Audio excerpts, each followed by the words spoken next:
All right, back on the Young Turks, Cenk, Uygur, Michael Shure, and Kara Eastman, the winner of the Nebraska 2nd District primary. Kara, great to have you back. I am so glad to be here, and I hope at some point you play the video from 2018, because that's still my favorite video of all time ever recorded. Somebody just tweeted it as well, because, we got two polar opposite nights in a sense. Last time, Kara, your primary was the closest of the whole election cycle. It was the most amazing come from behind kind of victory, at least in the tabulation. It was come from behind. And I think it was me and John going crazy over it. And tonight, instead of that kind of a nail biter, you crushed. You won with, right now as things stand, about 68% reporting, and it's about 62 to 32 roughly. Yeah, we're seeing now more reporting. What is it? It's same percentage. Same percentage, 98% reporting. So we crushed. 98% reporting. All right. Yeah, and obviously it's been called by all the news organizations, including the Young Turks. And so, congrats, Kara. It's called a week ago by the Young Turks, but yeah. Well, in a sense. So let's talk about that, and let's talk about the differences in these races, Kara, because I've been saying on the air for a while now. When you run a second time, you have a much better chance of winning. So this is your second time running. You ran against Brad Ashford in the primary last time, a former Democratic incumbent. This time you ran against his wife, Ann Ashford. So what do you think made such a giant difference between the two races? Basically about a 30-point difference. What was the difference maker? I think it's a bunch of things. I mean, obviously name recognition. We built that last time. I think just my reputation. I was a relative newcomer to politics. I had won an election before, but for a community college board, so it wasn't as widely known. And I think that the other thing that's changed is, I mean, look, even before the coronavirus, a lot of the ideas that we've been talking about, right? That people having health care, people having a livable wage, or a house that's not riddled with lead and mold, that those are, most of us agree, like those are important. And, that finding a way to provide health care to everybody that actually saves the federal government money, it's pretty common sense. So I think that a lot of these ideas are seen as fairly commonplace now. And the reality is, look, we worked really hard. We were able to make a full pass of the district at the doors before the coronavirus hit. We reconfigured quickly. We made a lot of phone calls. And with the advent of the coronavirus, the idea of so many people in the district losing their jobs and therefore losing their health care, it has really just brought to light the idea that maybe we need to look at something different. And I want to go to Congress because I want to change those things. I actually want to work on healthcare. I want to end corruption in politics. We have to get money out of politics. These are not negotiable things anymore. These are things that we have to do for the American public. Yeah. Kara, so I want to ask a question, if I can, just about you talked about COVID. One thing that COVID changed, and I think that it's going to have an effect in a state like Nebraska and others, but especially Nebraska and your district where Omaha is such a population center, and that's the governors. The governors around the country are much more prominent now because of COVID than they were in any other election year en masse. I mean, there are occasions where you can look at one governor here, one governor there, but never before en masse like they are now. Talk to me about what Pete Ricketts means to your race. And I know it may seem disconnected from afar, but it really isn't, is it? No, I don't think it is. I mean, the reality is when the virus first really started hitting our state, I was praising the governor for some of the things he did, and rightfully so. He did some good stuff. Unfortunately, we haven't seen that continue. It looks like this thing that he created, Test Nebraska, might be a little corrupt. He hasn't, I believe he's maybe opened the state a little too soon. When you go out now, things are open, and it's scary because not everybody's following social distancing practices or wearing masks, and we don't have testing the way that we need it. So unemployment has hit us really hard, and we have so many blighted communities that were in trouble before. I'm in particular concerned about that as we move forward. Yeah. So, Kara, last time was a tough race because it was so close. This one was tough for a different reason. It was more combative. So, tell us about that. What happened in this primary?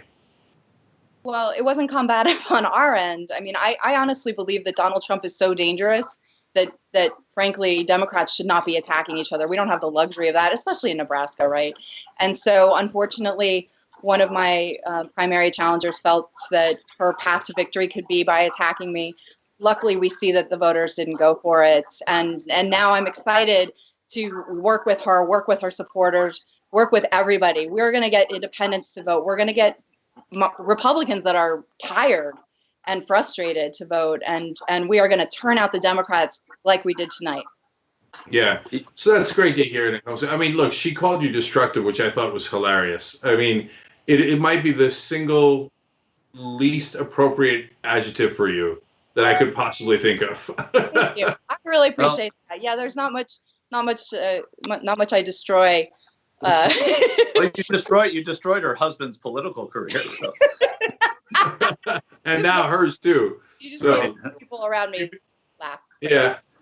Kara, do you have any idea of the kind of support you're going to get from the Democratic Party itself now that you are, you're looked at as a serious pickup for a party that just wants to build a majority in Congress, yet there are people who are skeptical as to whether or not they're going to come out for someone as progressive. I said to Cenk that I think that the speaker looks at this and sees the math, and we need this seat, we want this seat, and this is a popular candidate now. That's right. We will have full support of all levels of the party, and we are so excited about that.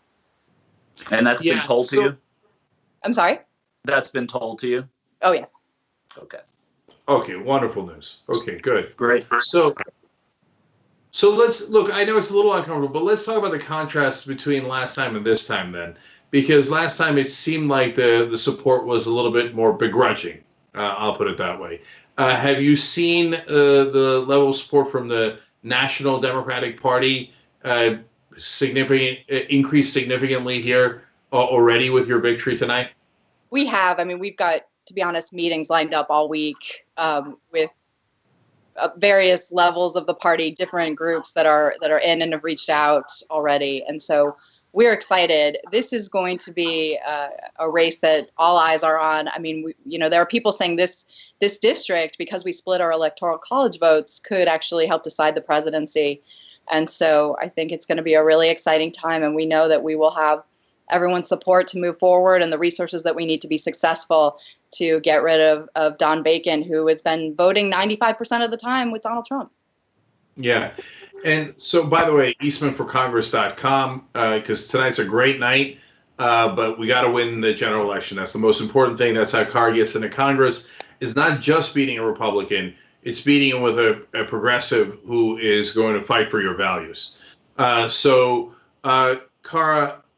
along those lines, you got endorsements this time around from National Organization for Women, Sierra Club, and some major players here that usually are a little bit more reluctant to come to a progressive candidate.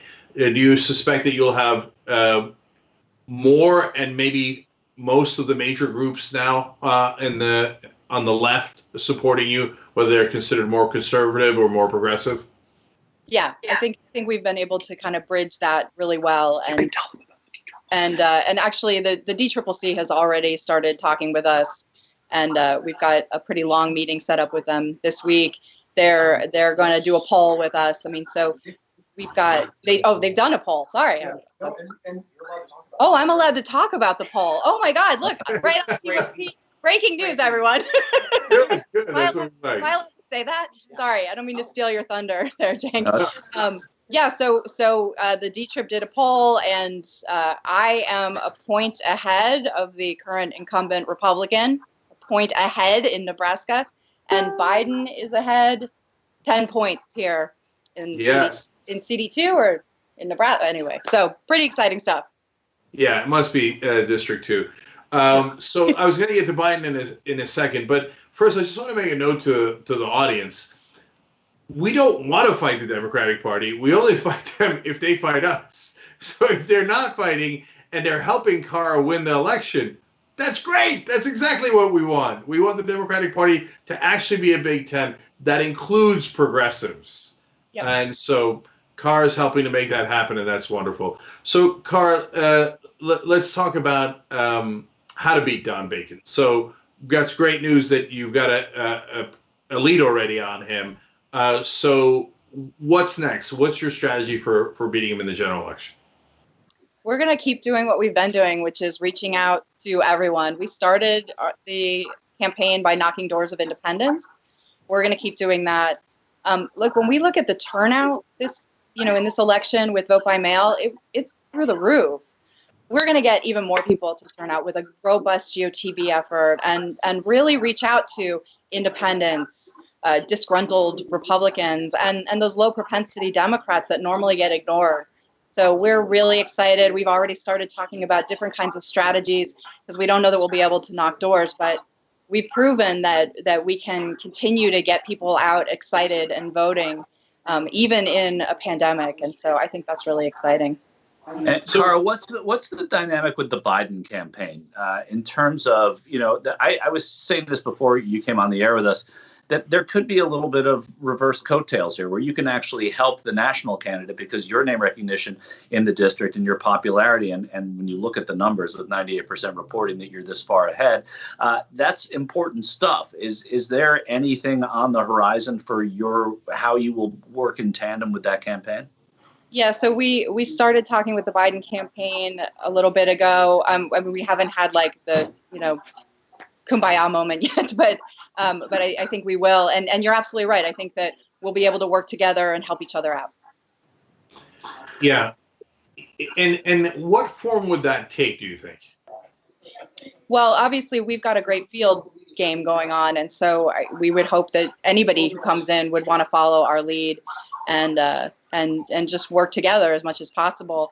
I mean, look, you guys know who I am, and Joe Biden and I don't agree on every single thing. I don't know anybody that agrees with me on every single thing. If that were true, either as a politician, I'd be lying, or maybe it'd be my husband. He agrees with everything I say.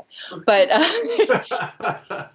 he's on even after quarantine, that's pretty impressive. Exactly. Yeah, that's the most impressive thing I've heard so far.